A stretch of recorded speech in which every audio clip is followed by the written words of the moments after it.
Coming up on the BattleCry this week, the snow piled high in New York City, and Mamdani fails his first real test. No surprise there. Minneapolis calms down. What's going on? Watch the BattleCry and find out about all that and a lot more.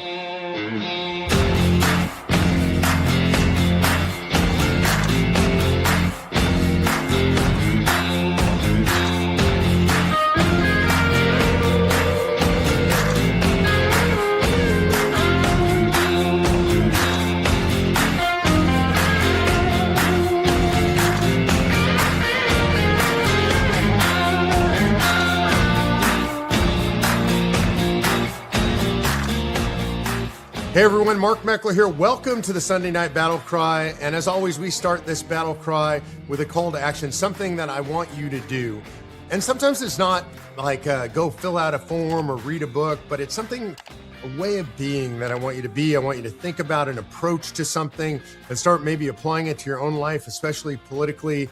And so my call to action this week is for you to learn a little bit of intolerance. I know that sounds weird, right? Because normally people would say, learn a little bit of tolerance, learn how to be tolerant of other people. We have a problem in the United States of America, and that is we have an excess of tolerance. And why do I say that? Because what we've done as a society is we've taken tolerance and empathy as our highest values. And that's a pathology. It's a problem for our society. Why? Because if you tolerate pretty much anything, then what you end up tolerating fundamentally is intolerance.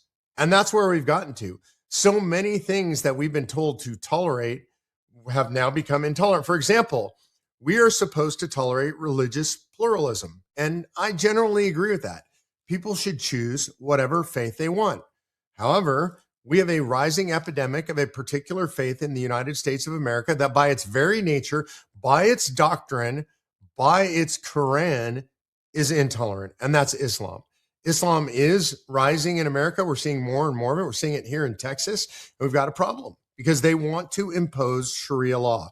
By its very nature, Islam is a religion of dominance. Part of jihad is population jihad. They intend to move into our country, into societies, and take them over. We're going to talk a little bit more about that when we talk about Mamdani later on in the podcast. But what I want you to understand is some things we have to be intolerant of. And one of those things is intolerance. We get people who come into our society and they're intolerant of our values.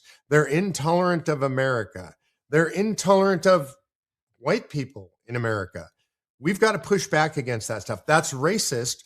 When you're intolerant of any race, I don't care whether it's white, black, it doesn't matter. When you're intolerant of any race, that's racism, that's intolerance, and we should be intolerant of it.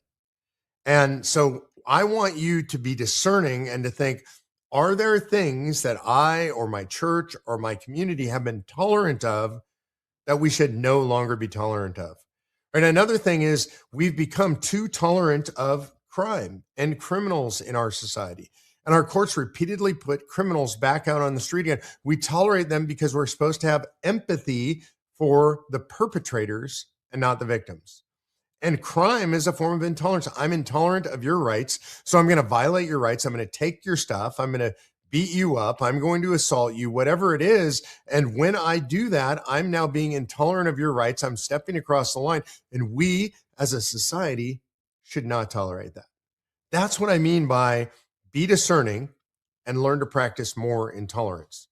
Be particular about it. I'm not telling you to be an intolerant person generally, but there are certain things that we should not tolerate in our societies. And one of them is intolerant religions. Another are criminals who are intolerant of the rights of others. And so we need to get serious about this and be less tolerant. Another is people in schools teaching kids things different from our own values.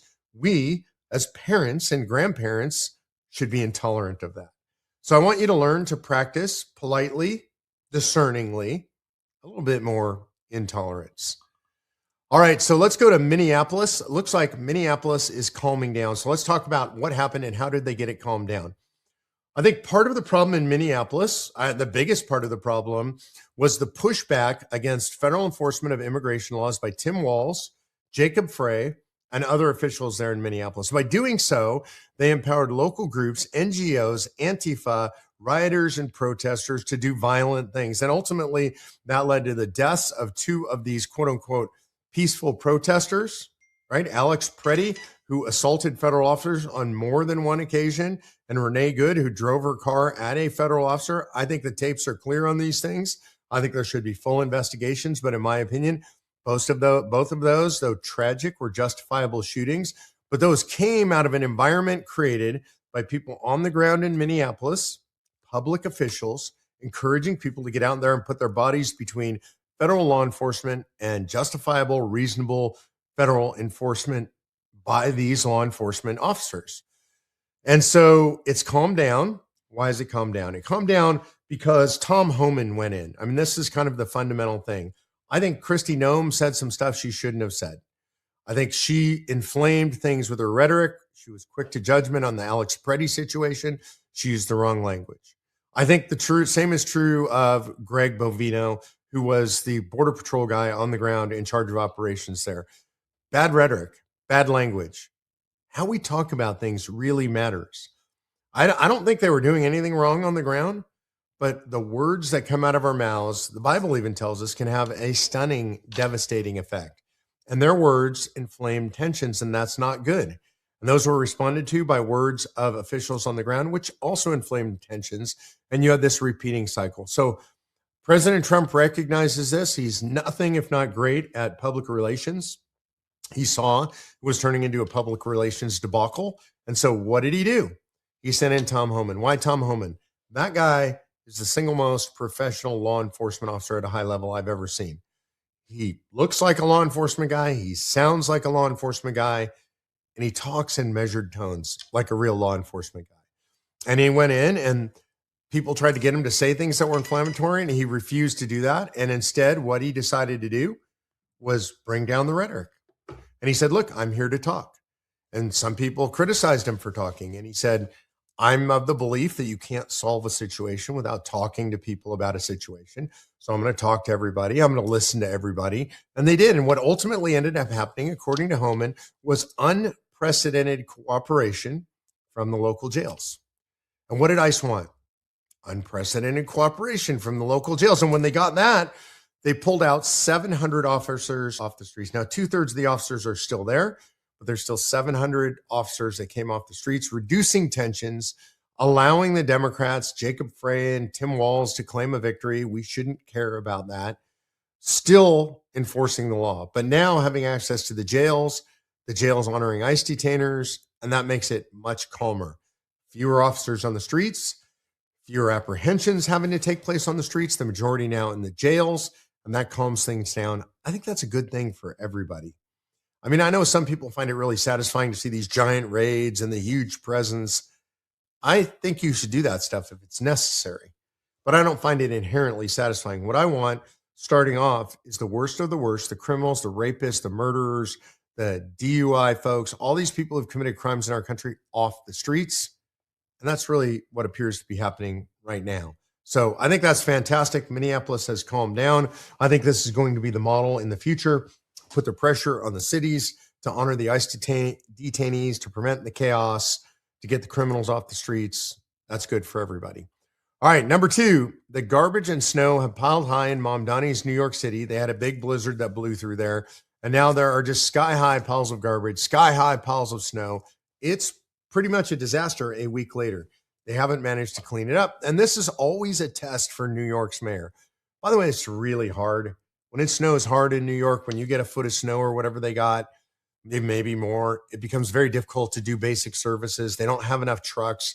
Nobody has enough trucks to move all that snow off the street. And when you can't move the snow off the streets, the garbage piles up on the streets because you don't have enough garbage trucks that can fit down the streets. Now you have a mix of snow and garbage, and it's really bad. And I'm going to be honest, I don't think it's entirely Mamdani's fault. I don't think he did anything great to help, but I don't think it's entirely his fault. We've seen this before, but he's going to be blamed. And it is looked at as his first great failing. And people are really angry at him about that. And I like that because he's a communist, because he's an Islamist. And I don't like the fact that he's mayor of New York City, although New Yorkers, you're getting what you asked for. But New York is the great financial capital of the world. I don't think this is good for the world to have Mamdani as mayor. And so anything that takes him down a notch or two, I'm good with. Now, speaking of Mamdani, he says that we should take his advice from his faith, Islam, and listen to his prophet, Muhammad, on immigration. I say nope, but you listen to this and tell me what you think. Suffering that Buddhism teaches us is only possible if we remove the three poisons of desire, hatred, and ignorance from our daily lives. We need not accept suffering as unchangeable. We need not treat hatred as the natural state. We have the power to set ourselves free. And I consider my own faith, Islam, a religion built upon a narrative of migration. The story of the Hijrah reminds us that Prophet Muhammad sallallahu alaihi wasallam was a stranger too, who fled Mecca and was welcomed in Medina. Surah An-Nahl 1642 tells us, "As for those who immigrated in the cause of Allah after being persecuted, we will surely bless them with a good home in this world." Or as the Prophet Muhammad sallallahu alaihi wasallam said, Islam began as something strange and will go back to being strange. So glad tidings to the strangers. If faith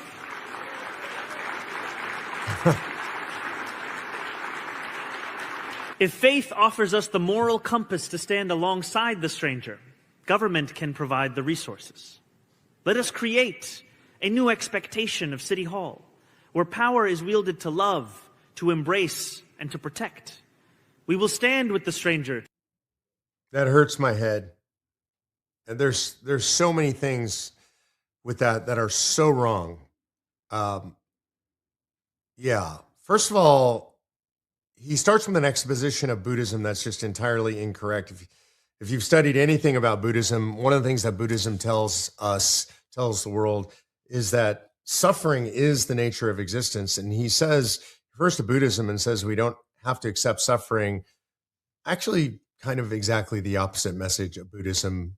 So that's a weird start. And then obviously he goes into his faith, Islam, and he quotes from the Prophet Muhammad. And every time he says Muhammad, I don't know what he says. Forgive me. I'm not Muslim. Praise God. I'm not Muslim. But he says, Salam alaikum. I don't know what it is. Pardon me. I'm not trying to be offensive. I can't understand it. He's not speaking English. He's in America. Yeah, I find that offensive. I find it kind of revolting as a non-Muslim. And he's speaking primarily, let's remember, to a non-Muslim audience and speaking in a foreign language, presumably Arabic, saying something about praising Muhammad. I have no idea. I just don't think that kind of stuff belongs in the leadership of one of the largest cities in the United States of America, the financial capital of America, the financial capital of the world, led by a guy who then goes on to quote Islam and Muhammad about migration and saying that Islam is a religion based on migration. Well, Islam is indeed a religion based on migration. And Islam, according to the Quran, believes in population jihad. In other words, you migrate to an area and you have so many people migrate and so many people have babies that ultimately that migration is a form of jihad and you take over the society. So there's a place where I agree with him that Islam is a religion based on migration and then population jihad. And the idea that we in the United States of America should take advice from his prophet, Muhammad, blah, blah, blah, blah, blah, whatever he says in Arabic there, and on migration. No, we shouldn't. And we're not going to. And we never should even consider that. I mean, it's just the fact that this guy is mayor of New York City is offensive to me. It's unbelievable to me. But New Yorkers, you brought this on yourselves. So it is what it is. That's your problem now. But it is really a problem for the whole country. And we need to push back against this, not just in New York, but across the rest of the country.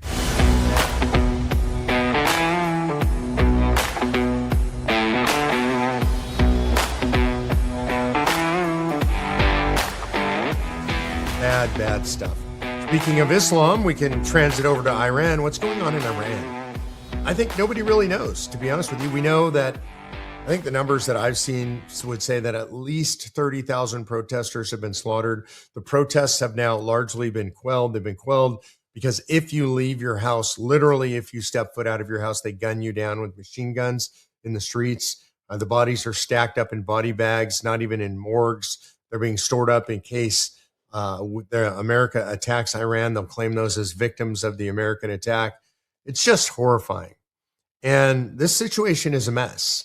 Apparently now we're in Oman and we are negotiating with the mullahs. And I have to ask a question. It's a relevant question in this circumstance. I don't mean to be sarcastic.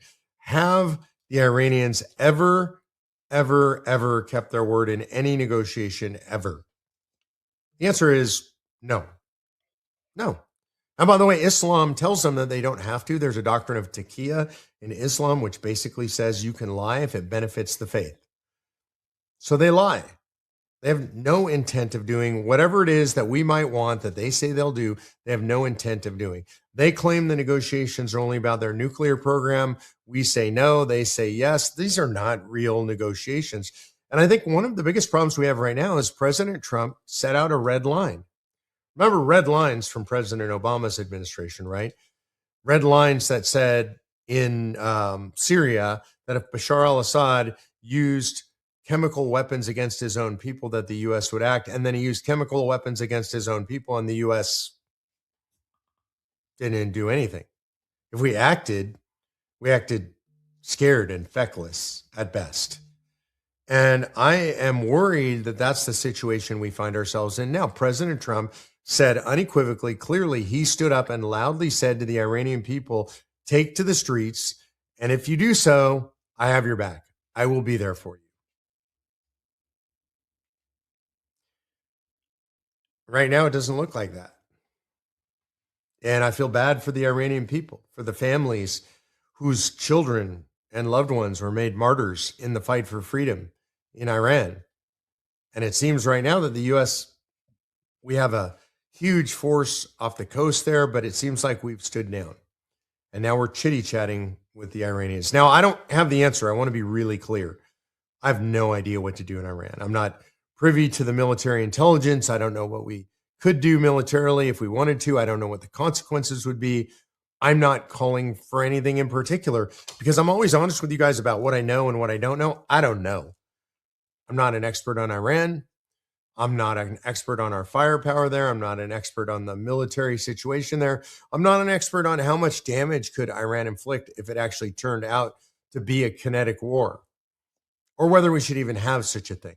I don't really have an opinion on that. I just know that we've put ourselves in a very difficult situation where it almost seems like we're back to Barack Obama's foreign policy, which is we might say the occasional threatening thing and then we don't carry through. And I'm really concerned about that. I'm just going to say I trust President Trump, and I think this is important. So I'm going to let him cook. You know what that saying means, right? He's in the kitchen. He's trying to figure out what to do here. He's working on his recipe. I'm just going to let him cook, and I'm going to trust that he knows better than I do, which is usually the case. Okay, so back at home, we had Justice Jackson. She attended the Grammys. Okay, I think that's weird in the first place to have a Supreme Court justice at the Grammys, but she was there because apparently her book, she, I guess, read her own book or something into a recording, and so she was nominated for a Grammy, which she didn't win. Surprise, surprise. I mean, I'm actually surprised that she didn't win because it would be such a woke thing to do, but she didn't win. But she's there, and you have a bunch of the people getting Grammys that are issuing anti-ICE screeds, and including F-ICE and all this stuff. And she is applauding along with them. Oops. Oh, forgot I'm not a theater kid anymore. I'm a Supreme Court justice. Justice Jackson, you are a Supreme Court justice. You're not a theater kid. You can't just applaud at every stupid leftist thing said. So she's applauding at leftist anti-ICE things. Seems like that should disqualify her. She should recuse herself from anything that comes to the court surrounding ICE or immigration. I mean, it seems logical. I mean, she's clearly demonstrated that she's anti-ICE. She's applauding for F-ICE and all these screeds against ICE. Seems like she ought to recuse herself. Seems like this is a real deal. I doubt she will, but it seems like she ought to.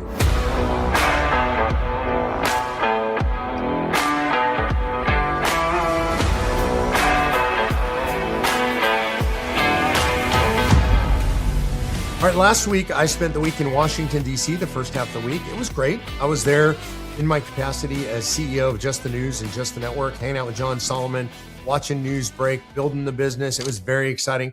Cold, really cold, snow piled high in the streets, but it was an exciting few days there. And then I went to Oklahoma City directly, and I got to be in the legislature with our grassroots, with some great legislators, chatting with them. There's some other things they're trying to do around Article 5, impose felony penalties on any delegate that got out of line. That's something I don't necessarily think we need, but I think it makes people who worry about the runaway convention feel better. So I think it's good that they're there doing that. It's a great team there. Ultimately had a great lunch at a barbecue place with them, and then almost missed my flight. I almost missed my flight because I just was having too good of a time with the grassroots. This is really my favorite thing to do, is to go out in the field and not just be out there, not just be in the legislature, but get a chance to sit down at a table with 5 or 6 of our grassroots leaders and just break bread and just hang out, say a prayer, talk about the things that matter to us, learn about their families, talk politics. And what happens to me sometimes when I do that is time just runs away from me. And all of a sudden I look down at my phone and I realize, oh my God, I'm supposed to be at the airport right now. And I'm 20 minutes from the airport. And so I had to haul butt to the airport in my very fast and sporty minivan, which was all they had. I call those neuter mobiles. So I was driving a neuter mobile to the airport, skid in under the wire, get up to the counter 38 minutes before the flight. Luckily, nobody in line. Go to security. Luckily, nobody in line. And I am the last person on the plane. But I made it. And so I made it home. I was glad to be home to finish out the week and to be with you here for the Sunday Night Battle Cry. Next week, I'm going to be in South Dakota. South Dakota, we already passed the Senate on a big victory. It was 8-1 in committee, 24-9 on the Senate floor. Now we're over in the House. Vote looks closer in the House, but I got to say, I talked to Rita towards the end of this week. It's looking better and better. I'm not going to say it yet. I don't know what will happen, but it looks like South Dakota might be state number 21. Hey, don't forget, by the way, to click on the like this podcast button, ring the bell, yell out your window, whatever it takes to remember that you always get the notifications of this podcast. You don't want to miss any of them. Don't forget to sign the open letter to Trump, which is conventionofstates.com/Trump. Don't forget that if you want to ask me a question, you can. I love to have your questions. Go to conventionofstates.com/Ask Mark. And don't forget that the framers gave you a powerful key. They left it, this key to how to fix the government, and it was in the Constitution. It was right there in Article 5, and it allows you to impose term limits, balanced budget amendment, scope and jurisdictional restraints on the federal government. So I'm asking you now, stand with 2.7 million other Americans who've already signed, and go to conventionofstates.com/the key, conventionofstates.com/the key, and sign the petition today. We've already passed 20 states, 14 more to go. This coming week, South Dakota might make it 13 more to go, but you need to demand your state legislators use the constitutional key and invoke Article 5, conventionofstates.com/the key. All right, let's go to Ask Mark section. I'm going to start with Tom Garner. He says, would you support a law requiring only registered voters can donate to campaigns? I mean, offhand, I like that law. That sounds good. Although I have to say we would have a problem because we have PACs and corporations that can give to campaigns, and I don't want to limit that. I think it's appropriate. So I'm not sure how that would play. I guess you could say those entities plus registered voters. But I do agree that if somebody doesn't register to vote, why are they able to give to a campaign? It shouldn't be that way. All right. Don Dinkel says, if Convention of States were to add a fun mascot to rally the troops, like a Great Dane in a tricorn hat, what name and one quirky superpower would you give it to boost us on the road to 34 states? Oh my gosh. Well, so I'm just going to fantasize here. Let's say it were a Great Dane. I'm not saying that's the best mascot. I know there's a lot of debate around this. A lot of you have cats. I'm not a cat guy per se, but I don't hate cats, so don't hate on me for that. But I would choose a dog. I would choose a big, powerful dog, maybe a Great Dane. I don't know. Rita has a beautiful Irish Wolfhound. Could be an Irish Wolfhound, but you would need a big dog, a masculine dog. I don't know if he would wear a tricorn hat. My dogs wouldn't wear a tricorn hat. They would pull him right off. But let's say you could. What do we name him, and what's his quirky superpower? I would probably name him George after George Mason, maybe Mason. And then I think his superpower would be to be able to bark a single bark that would silence anybody from the JBS that is spouting BS. Like one bark and they can speak no more. Oh, that would preserve my ears. It would keep me from going insane as I listen to all the crazy people from JBS say things that have been refuted 1,000 times. So the superpower would be the ability to silence the JBS with a single bark. And his name would be George or Mason. How's that? Does that work? I played along with you. I hope you appreciate that, Don. All right. Don't forget, again, my call to action, my battle cry, be a little bit more intolerant. Always be nice, but be intolerant of intolerance in our country. We got to shut that down. We got to shut down too much empathy, too much tolerance. And we're going to do that. We're going to save the country. So be a little less tolerant. God bless you guys. We'll see you next week on the BattleCry.